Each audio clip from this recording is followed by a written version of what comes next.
how do you feel your songwriting has evolved? My first record, the lyrics were pretty minimal. I guess it was kind of, you know, I would only have a few words that I would repeat. Now I'm using words like sororal and things like this. I mean, I think it's just progressed as it should for someone who keeps working at it, you know. It's gotten better, more complex. Yeah. It's like that. Tell me about your creative partnership with Onakabazi, who's, you know, at the helm with you, and how can you nurture the sound? I mean, how beneficial is it to have him on board? Huge. He has a whole skill set that I don't have, which is, you know, creating kind of legendary heavy beats, you know, on par with Jay Dilla or something like that. Like, he's just, his mind, we appreciate the same kind of music and love the same kind of music, but, you know, whereas I'm more of a melody, lyric person, he's real good at programming and instrumentation and all of that. So it's kind of, you know, we merge to make one person, one super person or something. But I wouldn't have been able to go in the kind of fierce, beat-driven direction without him. The first single entitled Down That Valley, I mean, I understand you wanted to write something not fact-based, but more political. How did Sebastian Junger's book War inform this song in particular? Well, that's where I heard the phrase "Damn the Valley" for the first time. He was stationed with the army in the Korengal Valley, which is a valley where, you know, they were trying to clear out the valley, and Taliban would be shooting down from them, you know. So the valley was kind of like this death trap that when you would go into it, you were kind of a, you know, sitting duck.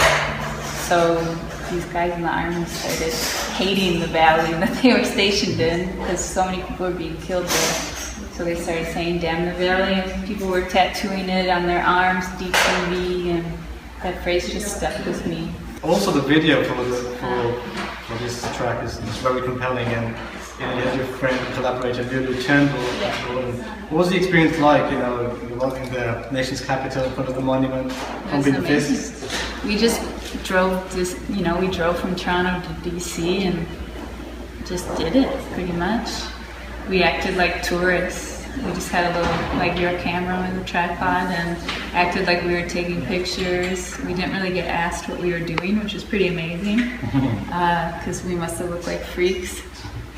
But it was great. It was great to be there, kind of know, you know, it felt like we were in on something no one else was.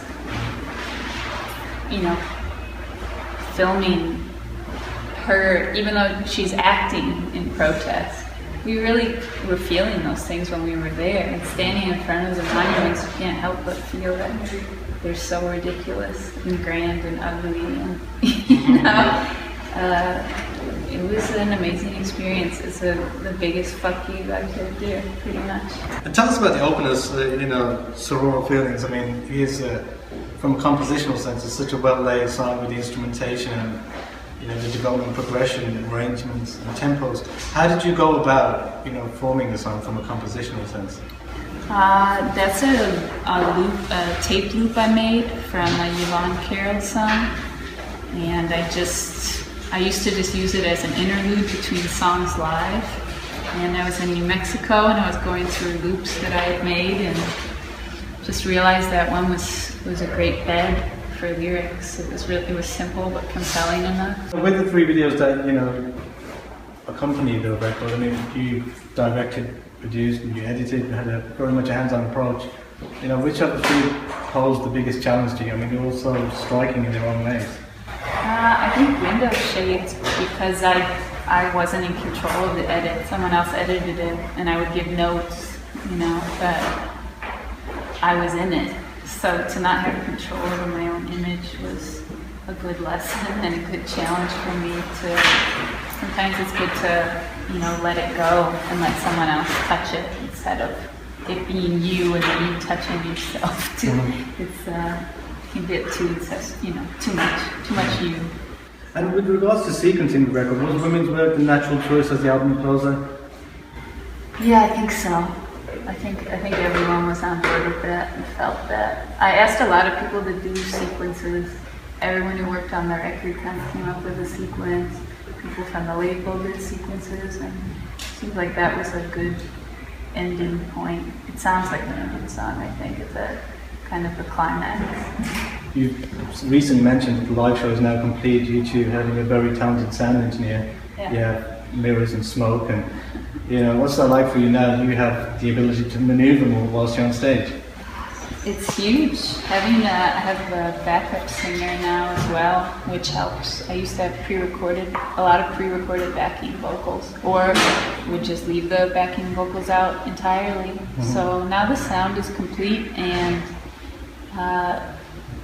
I started dancing, which is huge. How long is Zumba classes going? Yeah, Zumba's great. It's taught me a lot. It's given me lots of confidence. I used to be crouched on the ground, then I stood up, and then I moved my table this way instead of being in front of me, and now I'm moving around the stage. So next year, who knows what I'll be doing, but yeah, it's nice to be free and have a batch of songs that I feel so confident in that my body is following suit and amazing. Yeah. So it's nice. How do you like to use a dance on commonly? Reading, sleeping, eating well, making love, stuff like this. Going to the thrift stores. And tell me, I understand that for this forthcoming tour you wanted a special trio on a guest list, and you would like for the three to come. Any response from Bruce Springsteen or Alejandro Jodorowsky or Rose McGowan? Rose McGowan added me on Twitter, which is why I invited her. She hasn't said she's coming to the show. Bruce hasn't gotten back to me.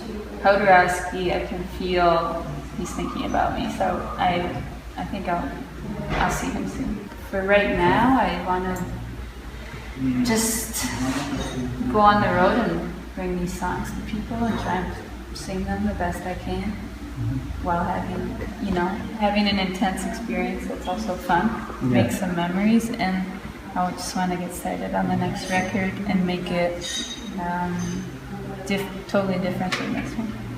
And perhaps even have Pusha T on board. Oh man, yeah, I wish. Pusha T, if you're listening to this, I love you. For what you do for your output, is it very much a case of making something memorable without being generic? Yeah, I'm not interested in stock or just copying someone else. I want, all the things I make to be things that only I could make, pretty much. Even with my collaborations, I want it to be the same thing. I'm joining up with someone so that we can use the parts of ourselves to join and make something new. There's enough things mimicking each other. I'm just, interested in trying to be